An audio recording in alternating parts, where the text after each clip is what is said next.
Hey there everybody, thanks for all the engagement. Sherman here. I want to focus this video on college and the problem that exists primarily here, I'd say almost worldwide when it comes to universities, and we're talking about four-year degrees. And one of the struggles that you see is that they're designed for you to stay there a minimum of 4 years. You look at general education, the minimum requirements of credits basically take you out to 2 years, and you typically don't get into the meat of your degree until your junior or senior year of college. And then oftentimes, depending on how many credits you're able to take, if you're working and being able to focus on that, you might be 5 years or even 6 years in order to graduate. And the problem is that typically then the jobs that you got had nothing to do with your degree. It might have been as a server and your degree is in engineering, or you were worked at a local retail store and you wanted to be a computer programmer. And so what you end up finding is that the jobs that you had were just in order to pay bills. They didn't actually build your portfolio or give you a leg up of an experience in the real world. The struggle that you find right now is in a lot of industries you have or a lot of universities and colleges, you have basically a very generic degree like business or finance or communications, and that doesn't actually give you any specific skill set to come into the real world. Like, can you actually run some Excel spreadsheets? Can you actually run some pivot tables or some formulas within those Excel spreadsheets in order to add value, in order to get data out and understand it and analyze it?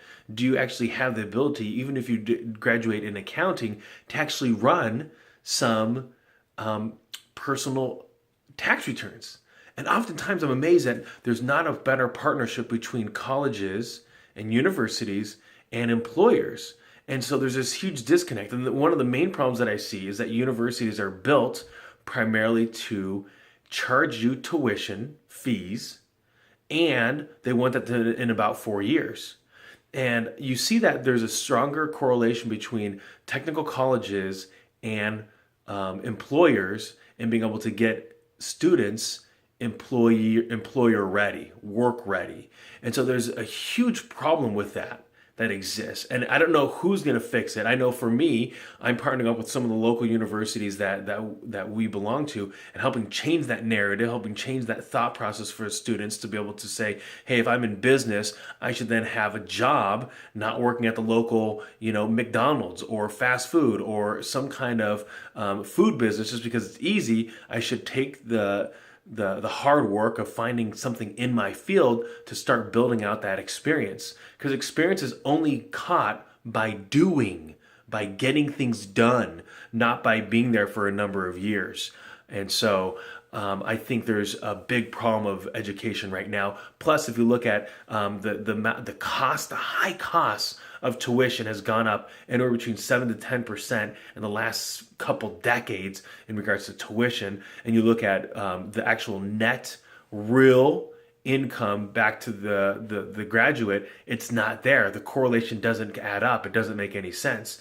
And so the other thing that I think students need to understand is, number one, before going into college, know exactly what you're going to do. I think you're better off actually working in a job, finding out what you hate, and being annoyed with working for somebody else or being in that kind of industry or that profession, hating it, and then going to college and finding out what you really want to do. There's no value going to college and just putzing around, trying to figure it out, changing your major 3 or 4 times. You're wasting money, and you're wasting, most importantly, your time. Time is of the essence, and you're going to be better off getting experience working in the real world, knowing how things get managed, understanding how people interact with each other, understanding exactly how leadership works and culture works in an organization. You'll learn it by seeing it and by doing it than you will in a textbook, 18 credits for 4 years. It just doesn't make any sense. The other thing that I would definitely tell any high school kid or college kid is figure that out. Figure out what you don't like and don't do it. Don't go down that career. Don't go for that industry. And then really hone in what you like, and start talking to those people. Get on LinkedIn, talk to maybe your parents' friends, or even talk to recent college grads. Email them, see if you can have conversations with them, pick their brain. What's the good, the bad, and the ugly about doing that thing? doing that career, that profession. And you might talk to somebody that does dental sales and you'll say, you know what? The problem is you bust your hump, you get $100,000 in sales that first year. Guess what they ask for next year? 10 or 20% growth rate. Name me a company throughout the world that gets a 10 to 20% growth rate year after year after year. But yet that's what you're required as a salesperson. So then you might find yourself, well, I don't want to do that. Then find something else, right? And so the more conversations you can have about specifically what you think you might want to do, the better you're going to be able to make the assessment for yourself that that's what you want to do. Before I got into sales, I was working for corporate retail. Hated that job because I saw the farther up I got, the less I got in contact with people, and it was more about data, what color was selling, what sizes were selling. I had no passion for fashion. That's kind of funny, actually. And so I got into sales, and so I talked to a ton of different salespeople, pharmaceuticals, dental, medical devices, etc., etc. And I really wasn't good at investments, loved investments, newspaper, always read the business journal, loved the business section, liked to know the CEOs, what they were doing, what mergers were happening, understand a little bit when it came to the investment side and how to read what was going on there, but really wanted to make that a strength of mine, and that's what got me into financial services. So it wasn't by accident that I ended up going into that direction. And so that's what I'd say for each of you is take the time to evaluate where you really want to go. So if I'm in high school, figure out first, what do I actually want to learn in the next step after high school? That might be an associate's degree, that might be a technical college, that might be a university. But find out first, find out before you go.